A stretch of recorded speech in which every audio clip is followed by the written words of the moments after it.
আসসালামু আলাইকুম সম্মানিত দর্শক শ্রোতা সবাই কেমন আছেন? আশা রাখি সবাই ভালো আছেন। মহার্ঘ ভাতা নিয়ে প্রথম আলো পত্রিকায় একটি রিপোর্ট প্রকাশিত হয়েছে। এখানে বলা হয়েছে মহার্ঘ ভাতা কি সরকারি কর্মকর্তাদের খুশি করতে দেওয়া হচ্ছে সিপিডিডি। এখানে বিস্তারিত এ প্রসঙ্গে কি বলা হয়েছে আপনাদের মাঝে জানিয়ে দেওয়ার চেষ্টা করব। আশা করি ভিডিওটি মনোযোগ সহকারে শেষ পর্যন্ত দেখার চেষ্টা করবেন।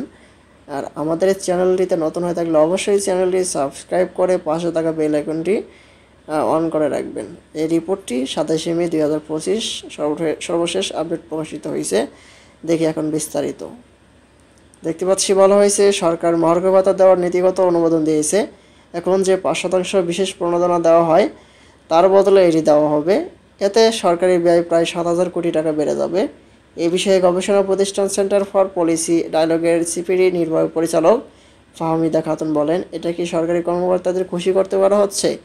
ফাহমিদা খাতুন আরও বলেন, অন্যদের জন্য ব্যবস্থা নেওয়া না হলে মূল্যস্ফীতির চাপে পড়বে সাধারণ মানুষ। এছাড়া এই বরাদ্দ দেওয়ার সময় নিয়ে যে প্রশ্ন রয়েছে বলে উল্লেখ করেন তিনি। আজ মঙ্গলবার চলতি অর্থবছরে দেশে অর্থনৈতিক পরিস্থিতি নিয়ে সিপিডির তৃতীয় অন্তর্বর্তীকালীন পর্যালোচনা এসব কথা বলেন ফাহমিদা খাতুন।